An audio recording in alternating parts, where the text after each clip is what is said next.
Hola amigos, buenas tardes, buenas noches, dependiendo de dónde sea que se encuentren en este momento y el día en el que me estén viendo. Bienvenidos una vez más a este espacio, El Florentino, y a este mi espacio que es el análisis o el vistazo al mundo, el vistazo al mundo de la semana. Hoy lo recibo con mi camiseta de Rick y Morty porque las noticias se mueven y hay que verlas como si esto fuera uno de estos tantos universos paralelos. Hay que pensar en que estamos en este multiverso bastante loco y nos tocó vivir en este precisamente. Puede ser que haya un universo donde, qué sé yo, Colombia quedó en primer lugar en los Juegos Olímpicos o si ganó ese partido frente a Argentina. No lo sé, puede haber otros miles, cientos de miles de multiversos donde tú sí eres amado por ella o tú sí eres amada por él, así que este es el que nos tocó, lastimosamente o afortunadamente, como quieran verlo. Y vamos a ver las noticias que tenemos. Vamos a ver cómo está el mundo, nuestra Gaia, aquí, nuestra esfera azul, esta semana y las noticias que nos trajo. Así que arranquemos de una vez el viaje y vamos a hacerlo en Ucrania, porque las cosas están tremendas, están bastante calientes en Ucrania con el conflicto que llevamos ya desde 2022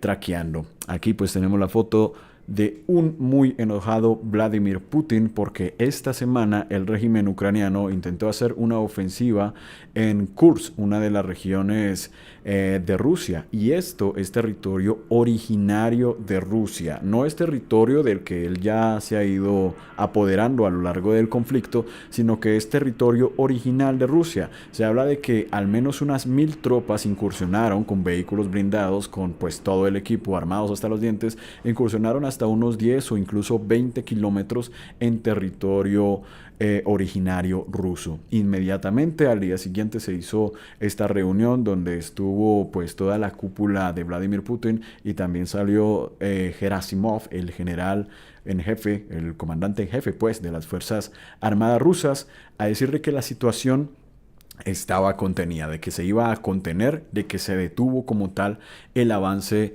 de los ucranianos. Por aquí, por ejemplo, tenemos un mapa que nos está mostrando el Instituto de Estudios para la Guerra, que valga la pena decir, el Instituto de Estudios para la Guerra, pues es bastante pro Ucrania, bastante tal, así que de pronto habría que fiarse un poquito, no fiarse tanto de la información que ellos den, pero aún así daban este mapa de más o menos cómo fue la incursión. Aquí podemos ver toda esta parte azul de cuánto es lo que han incursionado dentro del Oblast de Kursk en las tropas ucranianas. Eso pues era la foto que se veía ahorita 10 de agosto, 3 de la tarde, como lo ponemos ahí. Sin embargo, como les decíamos, o como les digo, estos avances se han detenido e incluso ya se habla de que puede que se estén revirtiendo. Así nos lo decían en Sputnik. Según esto, Sputnik en una entrevista, un experto británico llamado Alexander Mercurius especulaba, pues también en sus redes, en su canal de YouTube, de que aquí, como dice él, hay razones para pensar de que la ofensiva ucraniana en Kursk está empezando a fracasar y aún más a revertirse. El experto señaló añadiendo que el régimen de Kiev nunca seteó o nunca puso objetivos claros de lo que es esta operación. Ahí está de pronto la pregunta clave, ¿por qué o para qué se hizo esta incursión? Y si es que lo pensamos y uno escucha como diciéndolo en voz alta, ¿por qué el invadido invadiría al invasor? ¿Qué objetivo tiene eso? ¿Acaso es lógico hacer algo como ese estilo en vez de estar protegiendo o qué es lo que buscas hacer? Muchas voces pues han estado especulando sobre pues las decisiones o los motivos del por qué se hace esto, porque obviamente esto no va a cambiar el signo de la guerra, esto no es una decisión estratégica que pueda cambiar o ser decisivo en la estrategia ucraniana y que, mejor dicho, ya puedan marchar hasta Moscú y ganar la guerra. Eso no va a pasar, porque piensen de que estás incursionando en terreno ruso, que es vasto, es enorme y corres el riesgo literal de quedar encerrado, rodeado por las fuerzas rusas que son expertas en hacer estos envolvimientos que hemos visto durante estos 2 años, por ejemplo en Bakhmut y en todas partes a donde dan básicamente, donde atacan, envuelven y ahí es donde quedan encerradas las tropas. Esto es pura doctrina soviética, pues llevada a la actualidad por Gerasimov. Así que, ¿qué podría pasar o qué esperaríamos que pasara con una incursión de estas en la que incursionan en terreno ruso, quién sabe hasta dónde, y después queden bloqueados, queden encerrados? Pues lo único que podremos pensar sería en una moledora, en una picadora de carne, que es el término que se acuñó en esta guerra de Rusia y Ucrania para designar eso, un área donde la gente o las tropas se estancan y empiezan a ser acribilladas por los rusos. Ahora, en esta zona también hay una central nuclear. Podrían de pronto ellos hacerse con esta central nuclear. Y es que pensemos en una cosa, esta ofensiva llega justo 1 o 2 semanas después en las que Zelensky se estaba mostrando un poco más pacífico, un poco más del tipo, sí, tenemos que sentarnos a negociar, invitaría a Rusia a negociar, estaba hablando más de paz, toda esta cuestión, pero de repente toma esta ofensiva. Puede ser de que también lo que esté buscando es tener algo con que negociar, porque a una negociación la idea es ir con algo con lo que negociar. ¿Y quién tiene ahorita todo el mango por el sartén? Todo el sartén por el mango, perdón. Pues lo tiene Rusia. Rusia es el que tiene el sartén por el mango. Y pues Ucrania, ¿qué tendría? ¿Con qué llegaría a la mesa de negociación para decir, ok, yo te devuelvo esto, pero dame algo a cambio? Podría ser el objetivo, tal vez, nadie lo sabe, esto es pura especulación de tomarse esta central nuclear que está en curso y decir, me la tomo y no la voy a soltar hasta que nos sentemos a negociar. Yo no me voy de esta zona hasta que nos sentemos a negociar. Puede ser, podría ser una posibilidad. Acá también nos sigue hablando este experto británico porque él nos decía de que de pronto otra posibilidad es que lo que quieren hacer al incursionar dentro de este territorio ruso es que Rusia lleve tropas del frente para cubrir las posiciones. Obviamente Vladimir Putin organizó esta reunión y se mandaron y de una vez lo mandó como una operación antiterrorista o se declaró como una operación antiterrorista en la zona de Kursk, pues para ir y liberarla. Así que tal vez piensa el experto de que podría ser de que llegaran para suplir más tropas y que se lanzaran o se descuidara partes del frente yendo a cubrir esta zona. Sin embargo, el experto nos dice que no hay, acá lo escribe para Sputnik, no hay ninguna evidencia o no hay absolutamente nada de evidencia sobre que esto esté pasando en ningún grado y que las fuerzas rusas hayan abandonado la línea del frente. Mercurius dijo, remarcando que si de hecho este era parte del plan, pues fracasó, simplemente esto no está pasando. Es decir, los rusos no están descuidando toda la línea del frente o todo el frente de batalla donde se están librando las grandes batallas para ir a cuidar allá Kursk. No está pasando esto en lo absoluto. También otra cosa que puede estar pasando, porque recordemos que Ucrania ha hecho ataques por este estilo durante ya bastante tiempo, tipo de ataque terrorista, porque lo podemos calificar de terrorista porque ha atacado infraestructura civil y ha desplazado a personas civiles ya dentro de territorio ruso. Se habla de hasta 80.000 desplazados o personas que tuvieron que ser evacuadas de la región de Kursk pues, para evitar el conflicto. Así que esto lo podemos ver a todas luces como un ataque terrorista, simplemente, a infraestructura, a objetivos civiles, a sembrar el pánico. Y como les había dicho de pronto en alguna otra ocasión, cuando un ejército o una de las facciones empieza a hacer este tipo de ataques terroristas, lo hace simplemente para desviar la atención, para cambiar el signo de pronto de la guerra o de la opinión popular sobre la guerra que se tenga en el territorio del adversario. Ya lo hemos visto que lo han hecho en Moscú, en el Crocus City Hall, en Dagestán, también en Crimea con estos misiles que cayeron atacando a población civil. Así que el hecho de que sean terroristas y ataquen a población civil, pues no es nada nuevo. Y lo que se busca con esto es de pronto que la gente cambie su percepción respecto a la guerra, pero una y otra vez ha pasado lo mismo, que la gente se enroca más en la necesidad de que se debe atacar y seguir atacando contra los ucranianos. Se legitima todavía más la operación especial de Putin. Y esto se ha visto porque se habla, hay informaciones que dicen de que justo después de esto se han incrementado los enlistamientos o los voluntariados para ofrecerse al ejército ruso. Así que no estás consiguiendo este efecto. Incluso aquí nos lo dice en Sputnik este militar, que en esta misma línea nos dice, por el contrario, todo indica que la operación de Kursk lo ha endurecido o ha puesto todo más duro en vez de ablandar como el pensamiento de las personas o de la opinión que se tiene sobre la operación. Así que estas son las informaciones que tenemos en este momento sobre el avance pues, de las tropas en Kursk, en este momento detenida, no han seguido avanzando y de hecho se han visto cómo se han destruido equipos de la OTAN, equipos de Ucrania, y vamos a ver qué tanto más dura esta incursión, que algunos ya se atreven a llamar como la aventura de verano de Zelensky.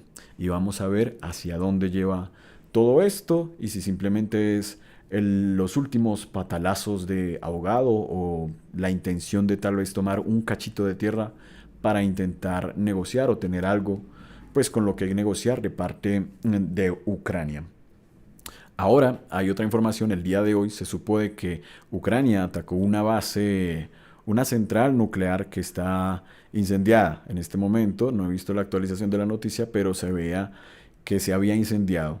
Al menos de momento no ha hecho una catástrofe, todavía no se ha atacado directamente el reactor, por lo que sé, sino como la central de enfriamiento. Así que veremos qué pasa y que esto no empeore. Pero esto no es nuevo en el régimen ucraniano, nos sigue mostrando que a estas personas no les interesa arruinar ni ambientalmente ni humanitariamente a una región con tal de seguir en su pie de guerra, con tal de llamar la atención, de que les entreguen más dinero, más plata, más billete y de que el recurso o la industria militar pues se siga moviendo, porque acá los únicos que están ganando son los señores de BlackRock, los señores de Lockheed Martin, los señores de los tanques también por allá. Ellos son los que están haciendo plata y les conviene que se siga alimentando ese fuego de guerra. Así que veremos qué sigue pasando y si finalmente Rusia es capaz de repeler esta incursión, porque con todo esto siguen avanzando en el frente.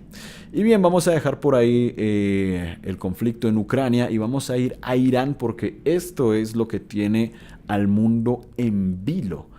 Irán nos sigue manteniendo a todos trasnochados, todos pendientes de las noticias, a ver qué está pasando o qué va a pasar. Como saben, de pronto si no lo habían visto o algo así, aunque estoy seguro que lo han visto, hace una semana, si no sé mal, o la semana pasada, el régimen sionista de Israel atacó en Teherán y asesinó al líder de Hamas, al-Haniyeh. Ahí en la imagen los vemos a ellos en los funerales que se llevaron a cabo en esta semana, pues por este líder, con lo que esta cuestión de las negociaciones quedaron también en un stand-by, todavía no sabemos porque iban como por buen camino, iban como por finalizarse según dicen, o a menos avanzando. Ahora no sabemos qué vaya a pasar con estas negociaciones. Y nos dejaron con el mensaje claro de Irán de que se van a vengar. Desplegaron su bandera roja y no prometieron, sino que juraron que se van a vengar. Hasta el día de hoy todavía no se ha visto una venganza clara o un ataque claro que llene todos los titulares como vimos en abril pasado, si no estoy mal. De momento no se ha visto esto. Incluso Israel por ahí dice que está barajando la opción de hacer un ataque preventivo en la zona tipo George Bush, un ataque preventivo hacia Irán que ojalá no pase porque, o bueno, incluso no creo que a Estados Unidos le guste que hicieran esto porque incrementaría todavía más la fricción y el riesgo de una guerra regional es inmenso, es totalmente inmenso. A este respecto, por aquí en RT, salía también sobre una entrevista, o más bien las declaraciones de un parlamentario iraní sobre este tema, sobre las represalias que se van a dar. Según él decía, para la prensa, él decía que las operaciones de Irán, aquí lo dice perfectamente, las operaciones aéreas de Irán contra Israel se llevarán a cabo definitivamente por sorpresa y pueden durar incluso 3 o 4 días. Estamos hablando de que pueden estar pensando en hacer algo de bastante tiempo. La última vez fue de un día, una noche, que mantuvo a todo el mundo en vilo, trasnochado. ¿Cómo serán 3 o 4 días de ataque de represalia sobre Israel.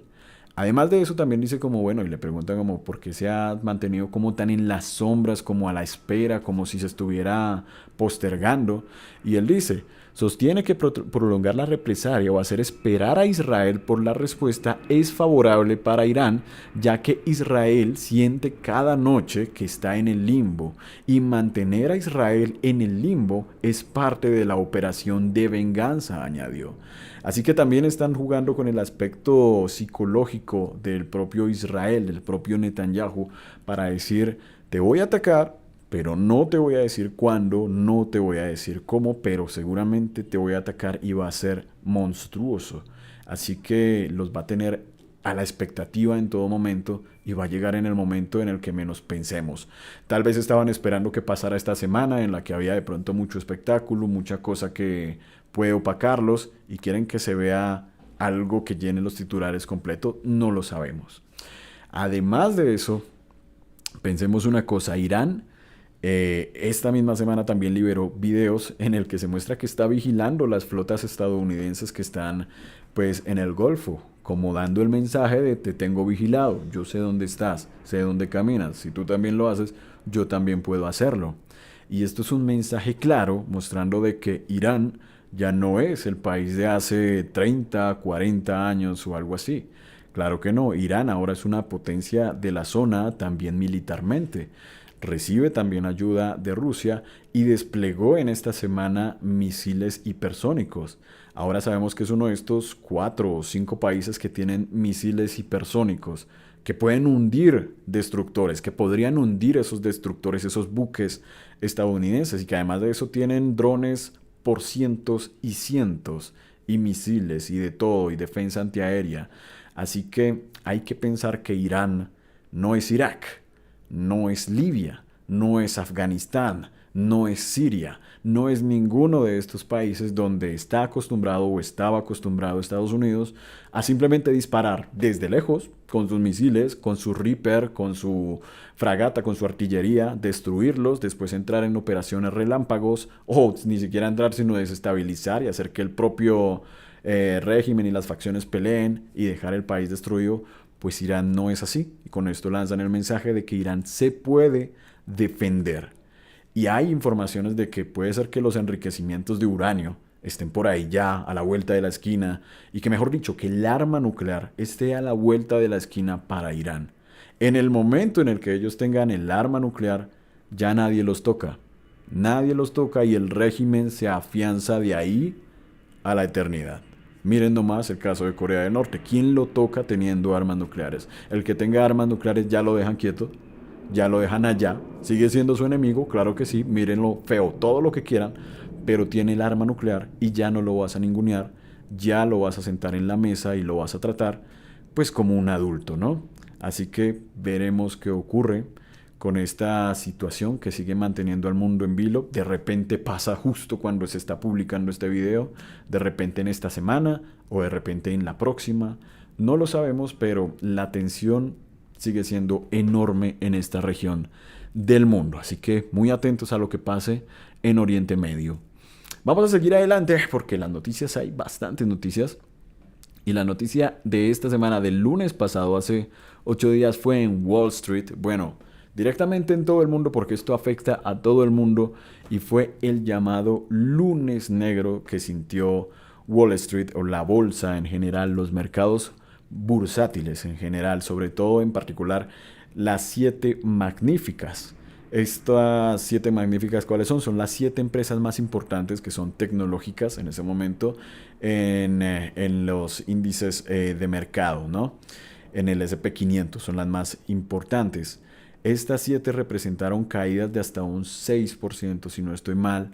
Esto llegó precisamente porque la semana pasada se liberaron los datos del desempleo en Estados Unidos, que efectivamente subió la tasa de desempleo, si no estoy mal, a un 4.6%, algo por el estilo, lo cual pues no se había visto. Esto llega en un momento en el que todas las condiciones se configuran, como tener también obviamente los conflictos en Medio Oriente, tener el conflicto en Ucrania, y que tengamos este desempleo, que las tasas de interés también hayan estado de pronto subidas o que las hayan tenido altas durante mucho tiempo, como nos decían aquí en el financiero.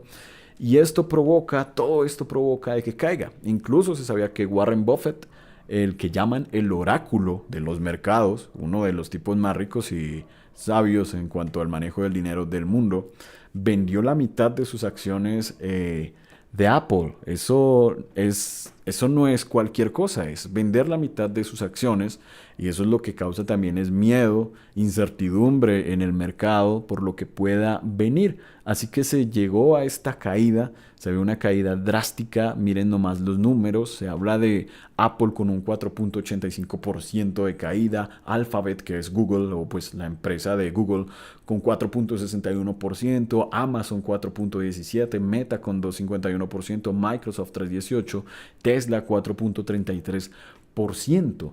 Así que hay muchas cosas que influyeron en este lunes negro y todavía pues sigue estando las miradas puestas en lo que pueda pasar.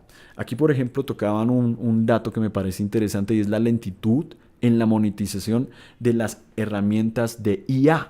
Recordemos que la IA, la inteligencia artificial, ha sido el boom magnífico desde el año pasado con ChatGPT, con nuestros asistentes virtuales con inteligencia artificial. Ahora lo tenemos en WhatsApp, que tenemos el chat de IA, toda la cuestión con el cual hablas alguna vez y ya, básicamente.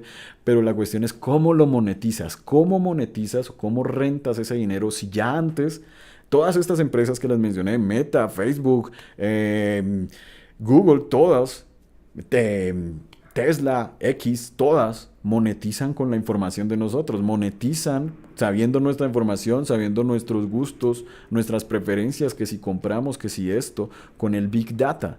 ¿Cómo monetizas ahora o cómo potencias para que se monetice la IA ahora con esta nueva herramienta?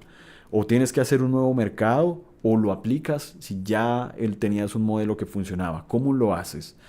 Es lo que está pasando ahí. Así que también pensemos que en los 2000, por allá, hubo una burbuja de las .com, porque se veía el Internet como el nuevo boom, el nuevo wow, ahora sí esto lo cambia todo. Claramente, Internet cambió el mundo, por supuesto que sí, pero no fue tanto para las empresas que pues no podían monetizar. ¿Cómo monetizabas toda la Internet? ¿A base de qué? ¿A base de qué? ¿De dónde sale el dinero? Ahora pues muchas empresas, como ven esta página, se sostiene pues de publicidad, como lo haría la televisión. Ahora también está ese modelo pues en internet, en YouTube, en el mismo YouTube también está ese modelo. Pero antes salían estas empresas prometiendo el cielo y la tierra con internet, con vender todo en internet. ¿Y a dónde se va el dinero real? ¿Dónde está ese dinero en la realidad? Es lo que pasa, o lo que yo intuyo que pasa un poco con la inteligencia artificial. También nos dicen que la cadena de suministro de inteligencia artificial ha sufrido un nuevo revés tras conocerse que los esperados chips de Blackwell de Nvidia se retrasarán debido a defectos de diseño. Además de eso, tenemos defectos en los diseños de chips de inteligencia artificial. Y eso lo que hace es que la gente se baje del barco y diga: esto es otra burbuja, yo mejor vendo mis acciones y me quedo tranquilo con la plata, invierto en otra cosa que sea más estable, como ladrillo o en oro, qué sé yo, porque el oro sigue estando estable en el mercado, ¿no? Así que ahí está, de pronto es apenas la previsión de una burbuja como en las .com, pero con la IA, no lo sabemos, puede ser que sí. Es un hito que además marca el miedo en el mercado mundial de una posible recesión, una recesión mundial que pues, recuerden nomás lo del 2008, podría quebrar muchos bancos. Si se preguntan cómo me podría afectar a mí, de repente un día podrían perder sus ahorros de un momento a otro como si nada, porque resultó que su banco tenía todo su dinero invertido en inteligencia artificial y ¡guau! Resulta que no, cerró Nvidia o se fue a la bancarrota Intel de repente, que Intel, por ejemplo, lo decía el profe Alfredo Jalife, despidió como a 120,000 empleados. Así que imagínense, si se va a quiebra y si de pronto su banco tenía dinero invertido allá, se perdió el dinero, amigos, se perdió, y es lo que pasa en ese tipo de crisis, que la gente puede perder ahorros y puede ser muy, muy oscuro el panorama. Así que esperemos que esto cambie y que podamos, o que pues se pueda solucionar y no llegue a ser como tan oscuro como ocurrió ya en 2008. Y bien, vamos a seguir adelante porque bueno, aquí hay otra noticia que pasó en Gran Bretaña, en el UK. Vamos a ver qué ha ocurrido porque esta semana se vieron protestas. Discúlpeme un segundo. Se han visto protestas en el Reino Unido. ¿Por qué? Y hay que decirlo de una vez. Con esto vemos inmediatamente cómo está la polarización en el Reino Unido. Resulta que hace una semana, más o menos,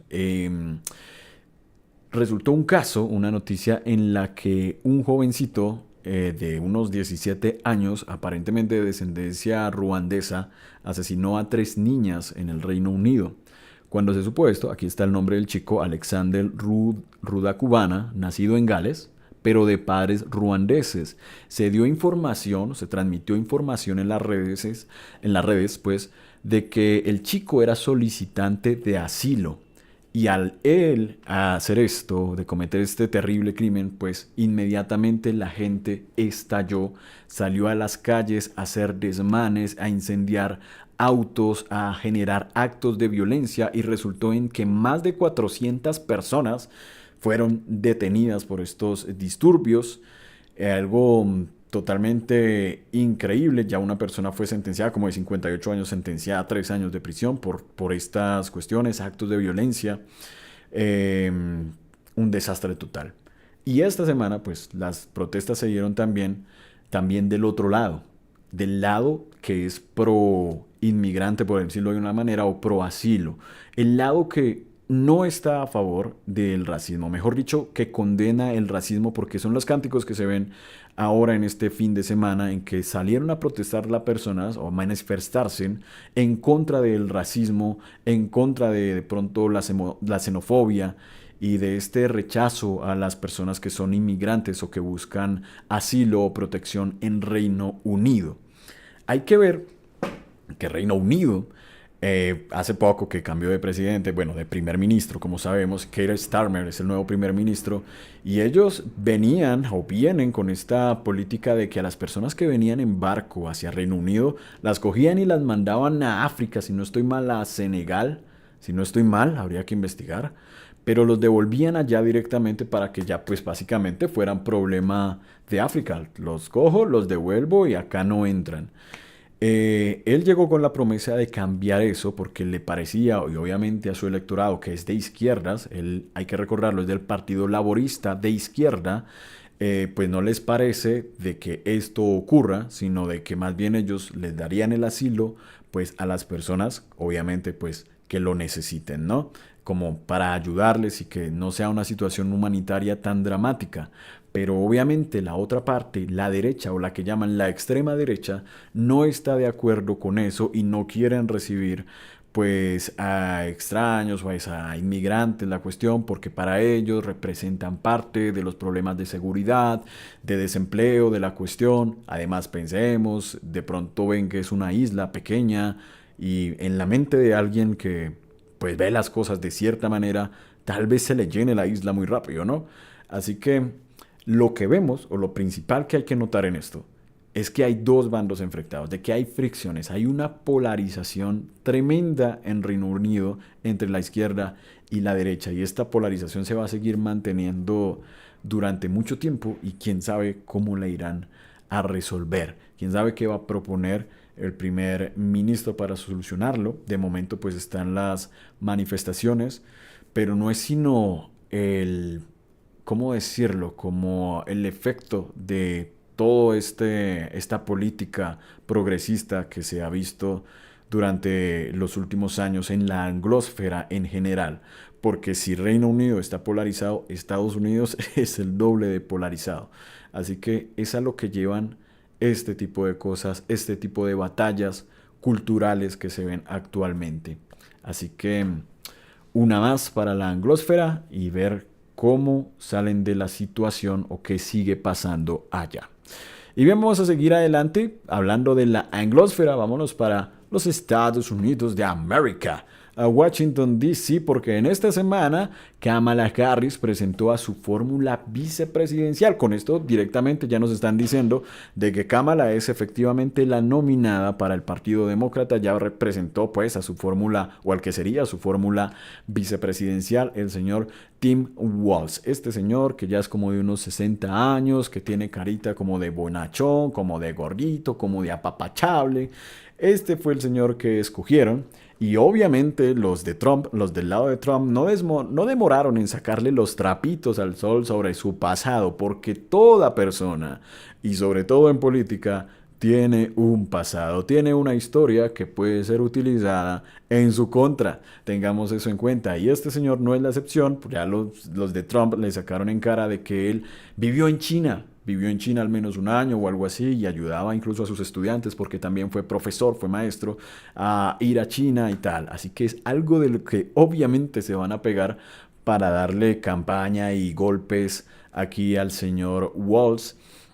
También se habla de cuestiones de la milicia, porque él también fue militar, así que ahí están las cosas. Sin embargo, al Partido Demócrata le pareció una decisión acertada. Es un señor que dice ser progresista, dice ser pro cannabis, dice ser pro LGTBQ, así que es lo que buscan en el Partido Demócrata: progresismo, ganarse esa parte del progresismo.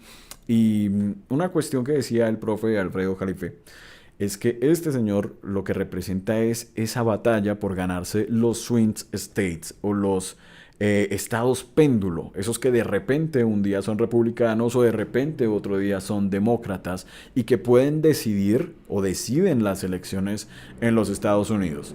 Porque, a ver, las elecciones allá son una locura. Recordemos que tienen todos sus estados, sus 40 y tantos estados. Cada uno tiene pues sus pesos, sus votos electorales. Por ejemplo, California tiene 52 votos electorales, Texas tiene 40 votos electorales. Si te ganaste esos, pues tienes esos votos, pero necesitas tener la mayoría. Y hay otros estados que son más pequeñitos, pero tienen votos, así que necesitas empezar a granjeártelos, empezar a rascar esos votos y a ganártelos en los swing state, que sabes que no son necesariamente tuyos, pero podrían cambiar. El profesor Jalife habla de que este señor podría ganarse todos estos que están alrededor de los grandes lagos como Illinois. Él es de Minnesota, de hecho es gobernador de Minnesota, si no estoy mal. Así que podría ganarse de una vez esto, ya con eso son unos 10 votos electorales y así. Así que vamos a ver esa carrera sigue siendo una locura en esa democracia que tienen ellos. Y veremos qué ocurre porque cada vez más nos aproximamos ya unos 100 días de votación que faltan para las votaciones en noviembre para los Estados Unidos. Así que ahí está la fórmula vicepresidencial de Kamala. Veremos qué sigue ocurriendo en ese circo amerikansky. Mientras tanto, vamos ya como para el cierre aquí a París. Vamos porque París fue noticia durante las últimas 2 semanas con los Juegos Olímpicos que no estuvieron exceptos de polémica, de cuestiones, de que si había una boxeadora que era trans, que si no, la cuestión, en fin. Hoy, el día de hoy, se llegó a la clausura de los Juegos Olímpicos del 2024 en París. Ahí tenemos una arena que representaba como al mundo, el mapa del mundo, conectando a Estados Unidos con Australia en ese puentecito que tienen, porque recordemos que los próximos Juegos van a ser en el 2028 en Los Ángeles, California, y después van a ser allí en Australia. Así que ahí está la cuestión.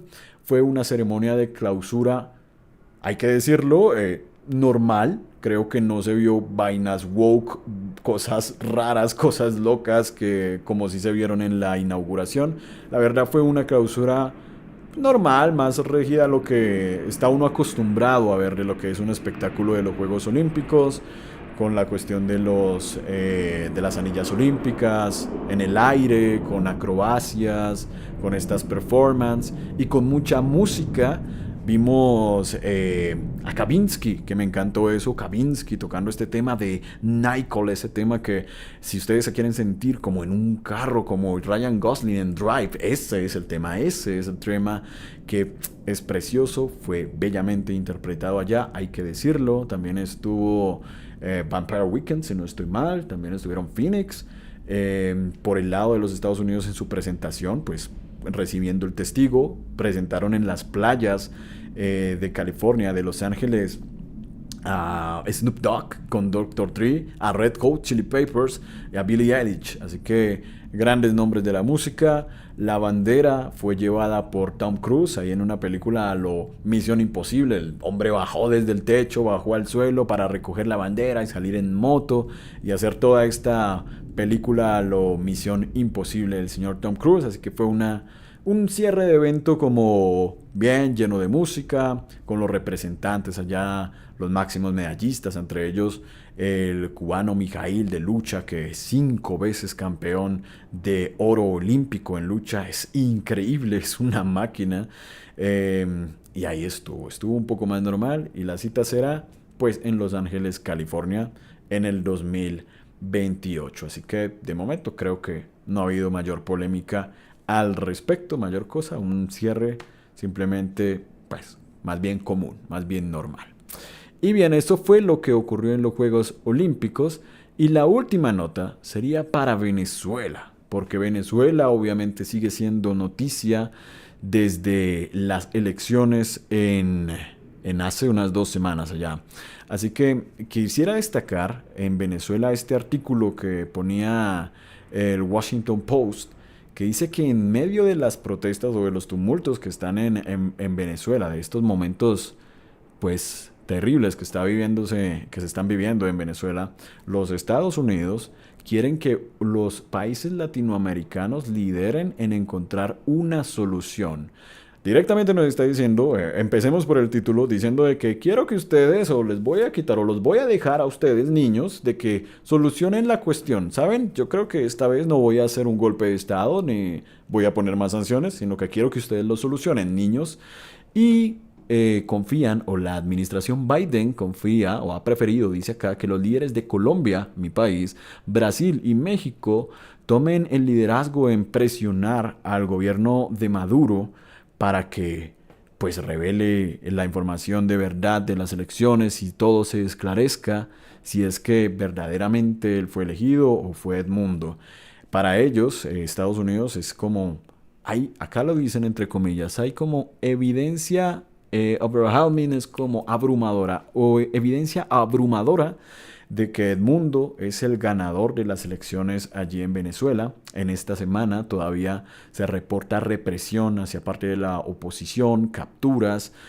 María Corina llamó a una movilización prácticamente mundial. Siguen manifestándose, se siguen presentando manifestaciones, capturas, también liberaciones de ciertos actores de la oposición, pero más capturas de muchas más personas.